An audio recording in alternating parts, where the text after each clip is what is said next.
ओम शांति। विश्व सेवाधारी, विश्व कल्याणकारी प्यारे शिव बाबा की संतान हम सभी ब्राह्मण बच्चों ने भी विश्व सेवा का बीड़ा उठाया है।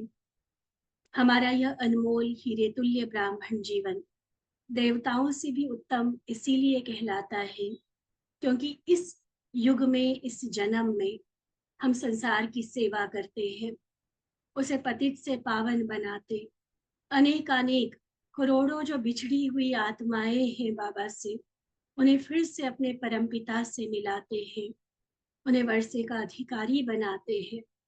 और इन्हीं सेवाओं के कारण ही ब्राह्मण जीवन की इतनी वैल्यू है, जो इसे देवताओं से भी उत्तम कहा गया है, हीरे जैसा कहा गया है। तो इस ब्राह्मण जीवन में सचमुच हम बाबा के कितने काम आ रहे हैं।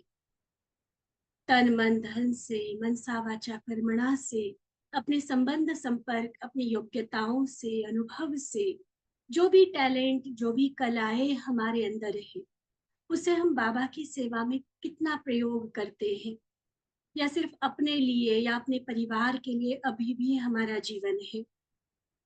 यह सचमुच चेक करने वाली बात है।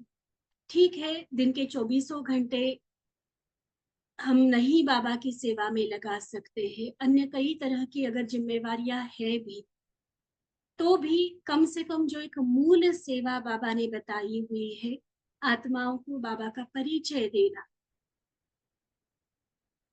उसके लिए हम सारे दिन के 24 घंटों में से कितना टाइम देते हैं, या कई कई दिन, कई कई महीने बीत जाते हैं कि हम किसी को ज्ञान ही नहीं सुनाते। सेवाधारी हम हैं, लेकिन सेवाधारी कौन सी कैटेगरी के हैं? क्या सच में जो संसार की तड़पती तरसती हुई आत्माएं हैं, उनके प्रति वो रहम, वो कल्याण की भावना जागती है कि बेचारे देखो अपने परमात्मा पिता से बिछड़े हुए हैं। तो अब मेरा फर्ज बनता है, ये मेरा कर्तव्य है कि मैं उन्हें दुख अशांति से मुक्त करूं, उन्हें जीवन मुक्ति दाता शिव बाबा के पास ले आऊं। बहुत वैरायटी तरीके की सेवाएं हैं आज, जिसका अल्टीमेट एम, मुख्य उद्देश्य ही ये है कि उन आत्माओं को हम बाबा के साथ जोड़े। अलग अलग विंग्स के द्वारा सेवाएं हो रही है। विंग्स के अलावा भी कितने अलग अलग प्रोजेक्ट्स बनाए जा रहे हैं। उन सेवाओं में सच में मेरा योगदान क्या है?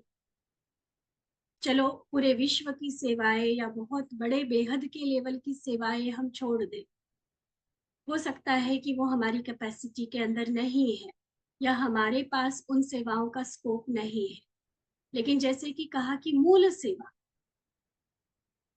बाबा का संदेश, इस आध्यात्मिक ज्ञान की रोशनी, वो हम कहाँ तक फैला रहे हैं?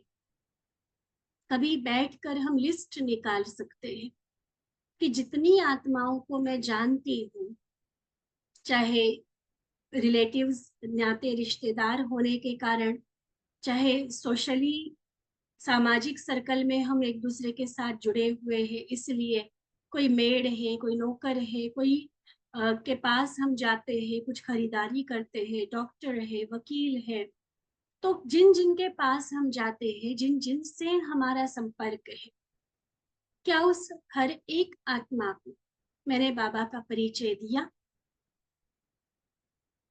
ये समझने और अपने आप को रियलाइज करने वाली बात है। बाबा को हमने अपना आज्ञाकारी सेवक बना लिया, ओबीडिएंट सर्वेंट बाबा मेरे लिए बनकर आया। अब उसकी आज्ञा मानकर हम संसार की सेवा कितनी कर रहे हैं? आज की मुरली विशेष इन्हीं सेवाओं की प्रेरणा देने वाली मुरली, जिसमें बाबा ने खास कर, जरूरी नहीं है कि हर कोई अलग अलग स्थान पर जाकर सेवा करे, लेकिन एक स्थान पर रहकर भी हम कैसे सारे विश्व की आत्माओं की सेवा कर सकते हैं, कैसे उन तक आध्यात्मिक लाइट पहुंचा सकते हैं। जैसे सरकारों का भी, गवर्नमेंट का भी क्या विशेष लक्ष्य होता है? देश के विकास का। और विकास में ये बहुत मूलभूत चीजें आती हैं कि कितनी गांवों में सड़कें बन गई, कितनी गांवों में लाइट पहुंची, पानी पहुंचा। तो बाबा भी यहाँ पर आज इसी तरह से पांडा गवर्नमेंट को ये फरमान दे रहे हैं, ये आदेश दे रहे हैं कि अब विश्व के हर स्थान पर हमें बाबा का यह ज्ञान पहुंचाना है। तो चले बाबा के सामने, उनके सम्मुख अपने आप को उपस्थित महसूस करते हुए, बाबा के महावाक्यों के साथ साथ जो उमंग, जो शक्ति बाबा हमारे में भरना चाहते हैं, उसे भी हम महसूस करेंगे। आज की बाबा की मुरली 1 मार्च 1983 की, जिसका सार है विश्व के हर स्थान पर आध्यात्मिक लाइट और ज्ञान का जल पहुंचाओ। विश्व के हर स्थान पर आध्यात्मिक लाइट और ज्ञान जल पहुंचाओ। सदा एक रस स्थिति में स्थित करने वाले अव्यक्त बाप दादा बोले, आज बाप दादा वतन में रूह रिहान कर रहे थे, साथ साथ बच्चों की रिमझिम भी देख रहे थे। वर्तमान समय मधुबन वरदान भूमि पर कैसे बच्चों की रिमझिम लगी हुई है, वह देख देख हर्षा रहे थे। बाप दादा देख रहे थे कि मधुबन पावर हाउस से चारों ओर कितने कनेक्शंस गए हुए हैं। हमारा एक बहुत सुंदर चित्र बना हुआ है ब्रह्मा कुमारीज वर्ल्ड वाइड के नाम से, अगर किसी ने देखा हो तो उसमें बहुत सुंदर दिखाया है। सोर्स, जो मुख्य स्रोत है, केंद्र बिंदु, वो माउंट आबू जो हमारा हेडक्वार्टर है, और वहां से विश्व के सभी खंडों में, सभी देशों में वो किरणें गई हुई दिखाया है। शायद बाबा की ऐसी ही मुरली के आधार पर वो चित्र बाबा के बच्चों ने बना दिया है। बहुत प्यारा चित्र।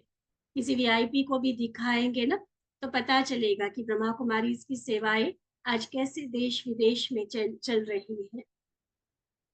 तो बाबा भी ये देख रहे हैं कि कैसे मधुबन से विश्व के कोने कोने में या कनेक्शंस के आधार पर सेंटर्स खुलते जा रहे हैं। जैसे स्थूल पावर हाउस से अनेक तरफ लाइट के कनेक्शन जाते हैं, ऐसे इस पावर हाउस अर्थात मधुबन से कितने तरफ कनेक्शन गए हैं,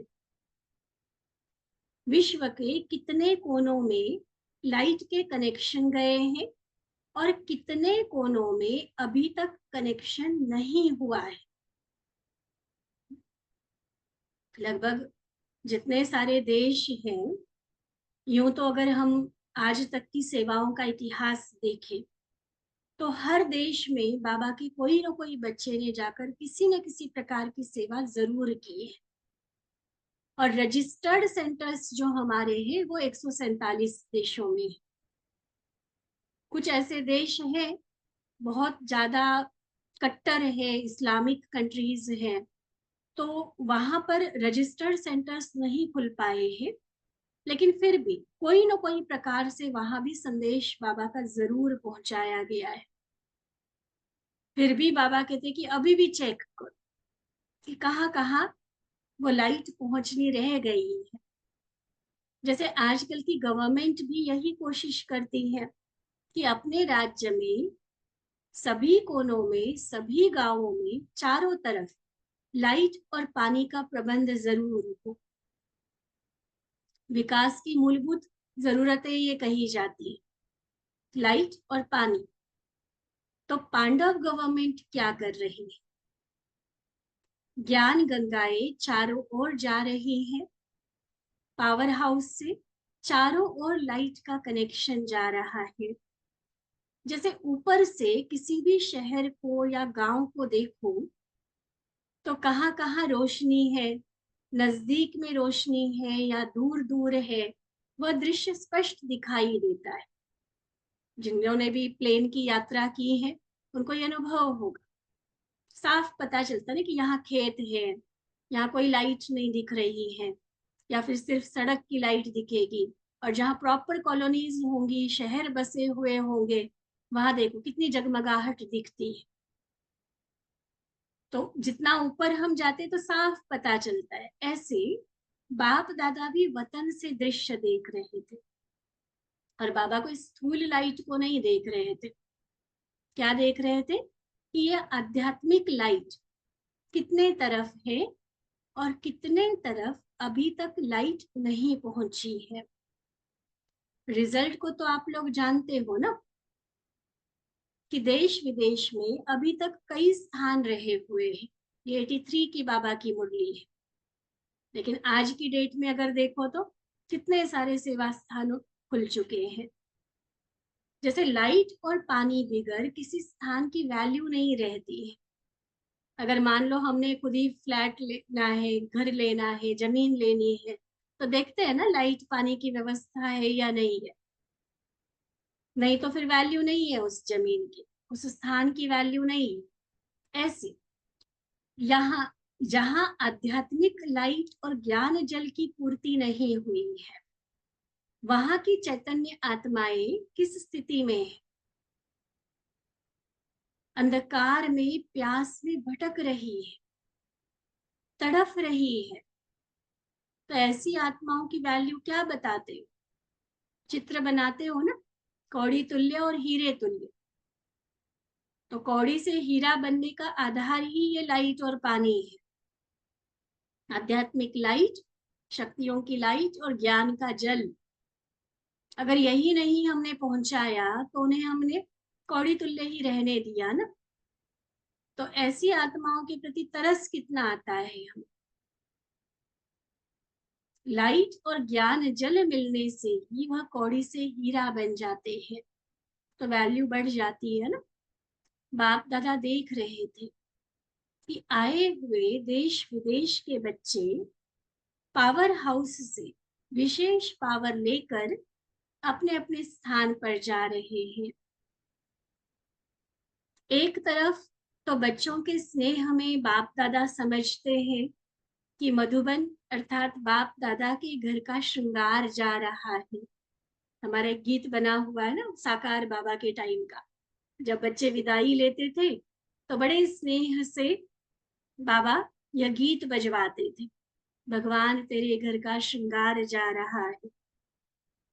इतना प्यार जाते हुए विदाई में भी अनुभव कराते थे। मतलब वो विदाई का मन नहीं करता था, ना बच्चों का ना बाबा का, कि जैसे घर का रौनक खत्म हो रही है। जब भी बच्चे मधुबन में आते हैं तो मधुबन की रौनक या स्वीट होम की झलक क्या हो जाती है। चारों ओर फरिश्ते ही फरिश्ते दिख रहे होते हैं, बच्चे भी खुश होते हैं और घर भी सजा हुआ लगता है। और मधुबन वाले भी ऐसे महसूस करते हैं कि मधुबन की रौनक बढ़ाने वाले हमारे स्नेही साथी आए हैं। जैसे आप लोग वहां याद करते हो, चलते फिरते उठते बैठते मधुबन की स्मृति सदा ताजी रहती है, वैसे बाप दादा और मधुबन निवासी आप सबको भी याद करते हैं। पहुंचती है याद कि अपने आप में मगन रहते हैं। अगर याद जिसको पहुंचेगी ना, वो मधुबन पहुंचे बिना नहीं रह सकता, खींच होगी उसको कि मैंने जाना है, मैंने जाना है, साल हो गया नहीं गए हैं, अब तो जाना है, बस डेट बाबा की मिल जाए कब जाना है, बहन जी प्रोग्राम दो, हमने तो जाना है। क्योंकि मधुबन में बैठे हुए बाप दादा और मधुबन निवासी भी हमें याद करते, स्नेह के साथ साथ। अब ये तो हो गई स्नेह की बात कि बच्चे घर में आते हैं, घर सजा हुआ लगता है, रौनक बढ़ जाती है, खूब सारा प्यार उमड़ आता है एक दूसरे के प्रति। ये तो हो गई स्नेह की बात। लेकिन क्या सबको वहीं बिठा के रखेंगे? प्यार है तो क्या चिपके रहेंगे बाबा के साथ? स्नेह के साथ दूसरी सब्जेक्ट कौन सी है? सेवा भी तो है ना। तो स्नेह के साथ साथ सेवा की भी विशेष सब्जेक्ट है। इसलिए स्नेह से तो समझते हैं कि यहाँ सभी बैठ जाए, लेकिन सेवा के हिसाब से चारों ओर तो जाना ही पड़े।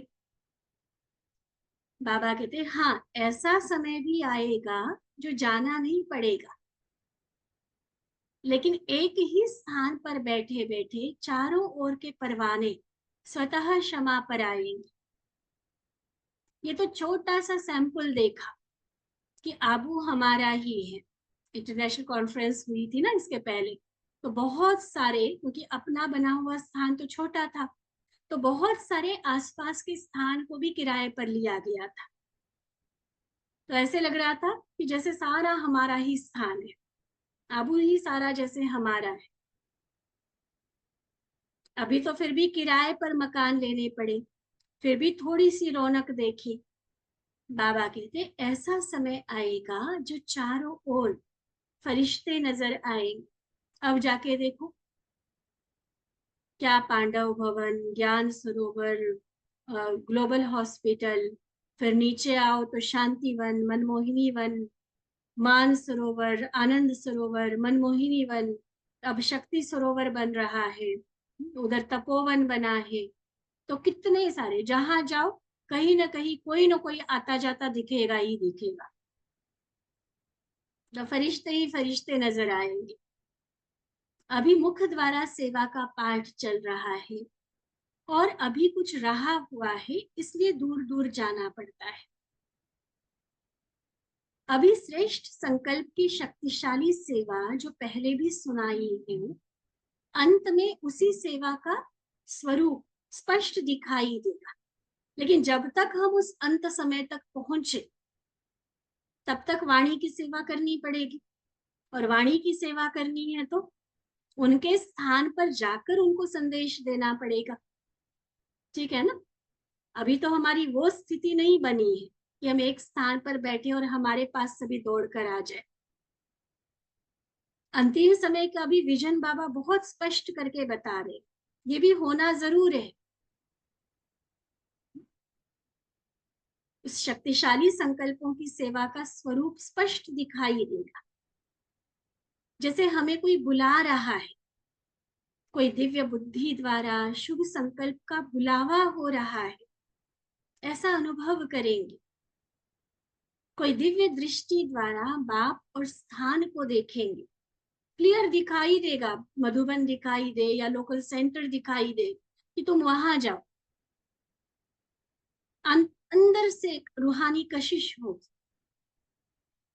और दोनों प्रकार के अनुभवों द्वारा बहुत तीव्र गति से अपने श्रेष्ठ ठिकाने पर पहुंच जाएंगे। लेकिन अभी इस वर्ष क्या करें? ये तो अंत समय की बात हो गई, जब सच में हमारी वो वाली स्थिति बन जाएगी। लेकिन अभी क्या करेंगे? अभी के लिए काम बाबा दे रहे हैं।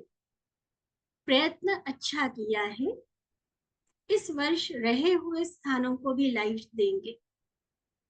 हर स्थान की विशेषता इस वर्ष यही दिखाओ कि हर सेवा केंद्र, उसमें भी विशेष बड़े बड़े केंद्र, उसमें यह लक्ष्य रखो, जैसे कभी धर्म सम्मेलन करते हो तो सभी धर्म वाले इकट्ठे करते हो, या राजनीतिक को बुलाते हो, साइंस वालों को विशेष बुलाते हो, अलग अलग प्रकार के स्नेह मिलन करते हो।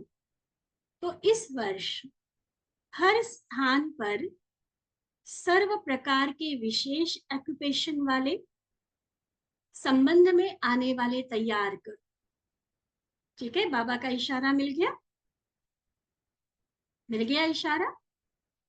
रक्षाबंधन के लिए हम डिस्कस कर रहे थे ना ये बात, कि अलग अलग वर्ग वालों को, अलग अलग विशेष आत्माओं को बुलाकर उस फील्ड की आत्माओं के लिए अलग प्रोग्राम किया जाए, स्नेह मिलन किए जाए।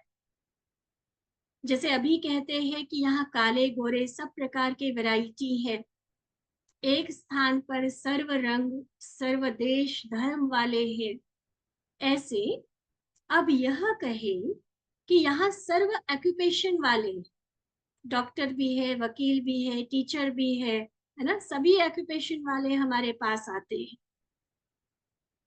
कोई ये ना समझे कि ये सिर्फ इनके लिए है और हमारे लिए नहीं है, सभी ऑक्यूपेशन वालों के लिए। विशेष आत्माएं एक ही गुलदस्ते में वैरायटी फूलों के मिसल दिखाई दे। हर सेंटर पर, ये बाबा मधुबन के लिए नहीं बोल रहा है, ये हम सबके लिए बाबा बोल रहे हैं। हर सेंटर पर खास नाम लेकर बोल रहे हैं बाबा कि हर सेंटर पर हर ऑक्यूपेशन वाली विशेष आत्माओं का संगठन हो, जो दुनिया में यह आवाज बुलंद हो कि यह एक बाप एक ही सत्य ज्ञान सर्व ऑक्यूपेशन वालों के लिए कितना सहज और सरल है। ठीक है, बाबा के ऐसे इशारे, ऐसे डायरेक्शन कैच करके ही वर्गों की सेवा शुरू हुई, विंग्स की सेवा।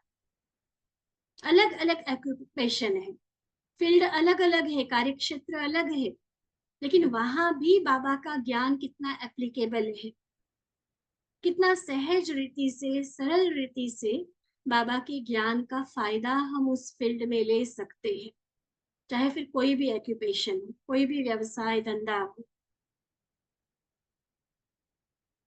अर्थात हर सेवा स्थान की स्टेज पर सर्व ऑक्यूपेशन वाले इकट्ठे दिखाई दे, कोई भी ऑक्यूपेशन वाला रह न जाए। गरीब से लेकर साहूकार तक, गांव वालों से लेकर बड़े शहर वाले तक, मजदूर से लेकर बड़े से बड़े उद्योगपति तक, सर्व प्रकार की विशेष आत्माओं की अलौकिक रौनक दिखाई दे। कर सकते हैं? बाबा काम दे रहे हैं, करने वालों ने कर दिखाया, बहुत अच्छे अच्छे से प्रोग्राम किए, ऐसी आत्माओं को वारिस बनाया। अब हमारी बारी, प्रारब्ध हमने भी लेनी है ना, ऊंचा पद का लक्ष्य हम सबने रखा है, तो ये सेवा विशेष रूप से बाबा दे रहे हैं। हर कैटेगरी, हर वर्ग, हर ऑक्यूपेशन वाले लोगों को बाबा कहते सेवा करो। सर्व प्रकार की विशेष आत्माओं की अलौकिक रौनक दिखाई दे, जिससे कोई भी ये न कह सके क्या यह ईश्वरीय ज्ञान सिर्फ इन्हीं के लिए है। नहीं, सर्व का बाप सर्व के लिए है। बच्चे से लेकर परदादे तक सभी ऐसा अनुभव करें कि विशेष हमारे लिए यह ज्ञान है। जैसे आप सभी ब्राह्मणों के मन से, दिल से एक ही आवाज निकलती है कि हमारा बाबा है, ऐसे विश्व के कोने कोने से, विश्व के हर ऑक्यूपेशन वाली आत्मा दिल से कहे कि हमारे लिए बाप आए हैं। ये बाबा का जो ज्ञान है, हमारे लिए यह ज्ञान ही सहारा है। ये हमारे लिए है, ज्ञानदाता और ज्ञान दोनों के लिए सब तरफ से, सब प्रकार की आत्माओं से यही आवाज निकली। ऐसा नहीं कि ये इनके लिए है, हमारे काम का नहीं है, ऐसा नहीं। नहीं, मेरे लिए है पक्का। बाबा ने आकर ये सारी बातें मेरे लिए बताई है, ऐसा अनुभव हो उनको, दिल से आवाज निकले। ज्ञान और ज्ञानदाता दोनों ही हमारे लिए। वैसे सर्व ऑक्यूपेशन वालों की सेवा करते भी रहते हो, लेकिन हर स्थान पर सभी वैरायटी, और फिर ऐसे वैरायटी ऑक्यूपेशन वालों का गुलदस्ता बाप दादा के पास से ले आओ। लक्ष्य रख सकते हैं सभी, अपना अपना इंडिविजुअल लक्ष्य रखो, और फिर सेंटर पर कलेक्टिव रूप से भी हम सेवा करेंगे। अपनी अपनी तरफ से भी लक्ष्य रखो। मेरे संपर्क में अलग अलग जो ऑक्यूपेशन वाले आते हैं, उनको मैंने बाबा के घर में लेके ही आना है, ठीक है। तो हर स्थान पर सभी तरह की वैरायटी, और फिर ऐसे वैरायटी ऑक्यूपेशन वालों का गुलदस्ता बाप दादा के पास भी ले आओ। तो हर सेवा केंद्र विश्व की सर्व आत्माओं के संगठन का एक विशेष चैतन्य म्यूजियम हो जाएगा। समझा क्या बनाना चाहते हैं बाबा सेंटर्स? हर सेंटर पर हर तरह की वैरायटी दिखाई दे। ऐसा नहीं कि सिर्फ किसान आ रहे हैं या सिर्फ टीचर्स आ रहे हैं, सिर्फ माताएं माताएं आ रही है, ऐसा नहीं। हर तरह की। बाबा ने आयु की भी बात कही कि बच्चे से लेकर परदादे तक, कहा ना बाबा ने ऊपर, हर तरह के हो। गरीब से गरीब भी हो, अमीर से अमीर भी हो, गांव वाले भी हो, शहर वाले भी हो, मजदूर भी हो, तो बड़े से बड़े उद्योगपति भी हो। हर तरह की आत्माओं की सेवा, जो भी संपर्क में है, उनको संबंध में लाते हुए सेवा की स्टेज पर लाओ। समय प्रति समय जो भी वीआईपीस व पेपर्स वाले अर्थात मीडिया वाले आए हैं, उन्हों को सेवा की स्टेज पर लाते रहो। तो मुख से बोलने से भी वह मुख का बोल उन आत्माओं के लिए ईश्वरीय बंधन में बंधने का साधन बन जाता है। समझ रहे बाबा की बात? मान लो कोई वीवीआईपी है, शहर के बड़े गणमान्य व्यक्ति है, प्रतिष्ठित लोग हैं, ऐसों को जब हम स्टेज पर बुलाते हैं, अब हमारी स्टेज पर आए हैं तो क्या बोलेंगे? जरूर अच्छा ही कहेंगे ना। और बाबा कहते कि यह एक बार बोला कि बहुत अच्छा है, तो यह मुख का बोल भी उनको जैसे ईश्वरीय बंधन में बांधने का साधन बन जाएगा। बार बार बहुत अच्छा कहते रहे अनेकों के सामने, तो वह बोल भी उन्हीं को अच्छा बनने का उत्साह बढ़ाता है। सुन रहे बाबा के गहरे राज? ऐसी ऐसी युक्तियों से बाबा ने सेवाओं की वृद्धि कराई है। एक होता है कि चलो हम पर्सनली मिले किसी से, चलो हमें उन्होंने कहा कि आप लोग बहुत अच्छा काम कर रहे हो, एक बार मिले, फिर कभी मिले ही नहीं, भूल गए। लेकिन हम मिलते भी रहे, स्टेज पर भी लाते रहे, और वो अनेकों के सामने बोले कि ये बहुत अच्छा कार्य कर रहे हैं, बहुत अच्छा कार्य कर रहे हैं, तो कहीं ना कहीं वो जब दूसरों को बता रहे हैं तो उनका खुद का भी तो मन कन्विंस होगा ना, और उनके अंदर भी वो अच्छा बनने का उमंग, वो हिम्मत बढ़ती जाएगी। और साथ साथ एक तो ये बताया कि बहुत बार बोलेंगे, अनेकों के सामने बोलेंगे तो उत्साह बढ़ेगा।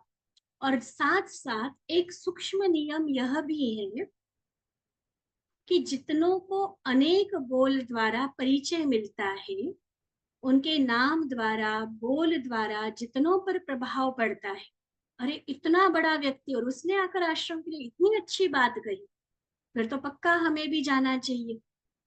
तो बोला उसने, और उसके कारण जिन आत्माओं को बाबा का ज्ञान मिला, बाबा के यज्ञ के जो समीप आए, जिनका मतलब जीवन परिवर्तन हुआ, बोला उन्होंने, लेकिन बोलने के कारण जिनको फायदा मिला, तो बोलने वाले को भी तो लाभ मिलेगा ना। ये सूक्ष्म कर्म गति बाबा बता रहे कि उनके नाम द्वारा, बोल द्वारा जितनों पर प्रभाव पड़ता है, उन आत्माओं का शेयर उनको जरूर मिल जाता है। तो शेयर मिलते मिलते क्या होगा, वो खुद भी तो बाबा के पास आएंगे ना, अर्थात उन्होंने खाते में पुण्य की पूंजी जमा हो जाती। और यही पुण्य की पूंजी अपने बोल द्वारा अच्छा अच्छा कहकर अनेकों आत्माओं में जो एक अच्छा इंप्रेशन क्रिएट किया बाबा के यज्ञ के लिए, तो वो जो उनका पुण्य का खाता जमा हुआ, तो वह पुण्य का श्रेष्ठ कर्म श्रेष्ठ बनने के लिए उन्हीं को खींचता रहेगा। उस आत्मा में जो एक पॉजिटिव बल बढ़ता जाएगा ना, वो स्वतः खींचेगा बाबा की तरफ। इसलिए जो अभी डायरेक्ट बाप की भूमि से कुछ ना कुछ ले गए, चाहे थोड़ा चाहे बहुत, लेकिन उन्हीं से दान करा। देखो ये लक्ष्य रखो, अभी भी देखो राखी का प्रोग्राम हम करेंगे या कोई भी प्रोग्राम ऐसा होता है, तो विशेष लक्ष्य रखो कि कभी न कभी जिनको भी हम मधुबन ले गए, शिविर में ले गए, किसी विंग के ग्रुप में ले गए, तो उनको जरूर बाबा के घर में बुला, उनसे दान करवाओ, उनसे कहलवाओ। अनुभव क्यों सुनवाया जाता है कि आओ आप मधुबन स्वर्ग भूमि होकर आए हो, अपना अनुभव सुनाओ। तो उनको ही दान, उनसे ही दान करवाओ, अर्थात सेवा कराओ। तो जैसे स्थूल धन का फल सकामी अल्पकाल का राज्य मिलता है, वैसे इस ज्ञान धन व अनुभव के धन दान करने से नए राज्य में आने का पात्र बना देगा। कितनी बड़ी बात कही बाबा ने, देखो अभी तक सिर्फ संपर्क वाले थे, लेकिन हमारी स्टेज पर बाबा के ज्ञान की महिमा करते, बाबा के कार्य की महिमा करते, उनके अंदर जो पुण्य बढ़ेगा, श्रेष्ठ कर्म का खाता जमा होगा, वो और बाबा के समीप संबंध में आएंगे और नई दुनिया में आने के अधिकारी भी बन जाएंगे। बहुत अच्छे प्रभावित हुए।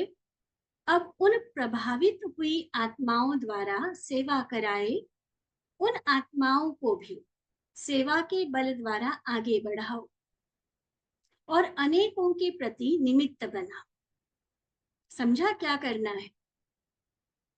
बाबा के घर में जाकर वो प्राप्ति करके आए, या हमारे संपर्क में आज तक रहने के कारण उनके ऊपर एक अच्छा इंप्रेशन, अब उनके अच्छे इंप्रेशन के द्वारा औरों को अच्छा बनाने के लिए उनको निमित्त बना, डबल फायदा हो, क्योंकि वो अपने आप में वीआईपीज हैं, लोगों की अच्छी भावनाएं हैं उनके प्रति, तो जो भी उनको सुनेंगे उनको एक अच्छा मार्ग मिलेगा, और ये जो बार बार सुना रहे हैं उनका भी श्रेष्ठ कर्म का बल जमा होता जाएगा। तो देने वाले और लेने वाले दोनों फायदे में है। ठीक है, तो उन आत्माओं के द्वारा सेवा पर, उनको सेवा के बल द्वारा आगे बढ़ाओ। सर्विस वृद्धि को तो पा ही रही है और पाती रहेगी, लेकिन अब क्या विशेष काम दिया बाबा ने? सभी अपने लिए लक्ष्य लो, किसी और को नहीं देखो। ये भी नहीं सोचो कि बहनें प्रोग्राम देंगी तब ले आएंगे, नहीं, अपनी तरफ से लेकर आओ ना। आज हम इनको लेकर आए हैं, आज हम इनको लेकर आए हैं। क्या कहा? अब क्लास में स्टूडेंट्स की वैरायटी बना, वो गुलदस्ता बाबा देखना चाहते हैं।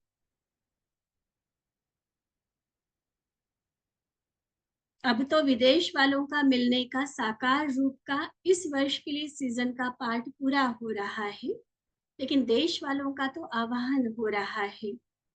सुनाया ना, साकार वतन में समय का नियम बनाना पड़ता है। अब इस जोन वाले आओ, अब इस वाले आओ। साकार में तो लिमिट होती है ना, तो नियम बनाना पड़ता है। और आकारी वतन में इस बंधन से मुक्त है। जब जिसको जितना समय रहना है रह सकते हो बाबा के पास।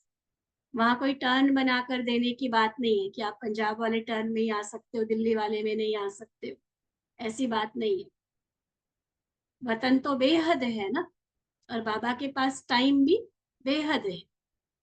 वहां आज के ना समय की सीमा है ना स्थान की, इस साकारी दुनिया की तरह।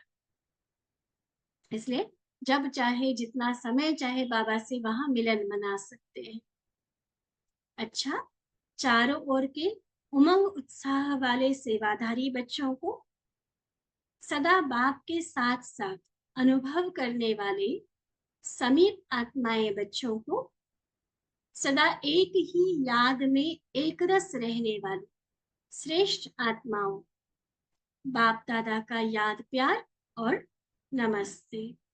हम रूहानी बच्चों की रूहानी बाप दादा को दिल व जान, सिक व प्रेम से नमस्ते, नमस्ते, नमस्ते जी। अच्छा, ओम शांति।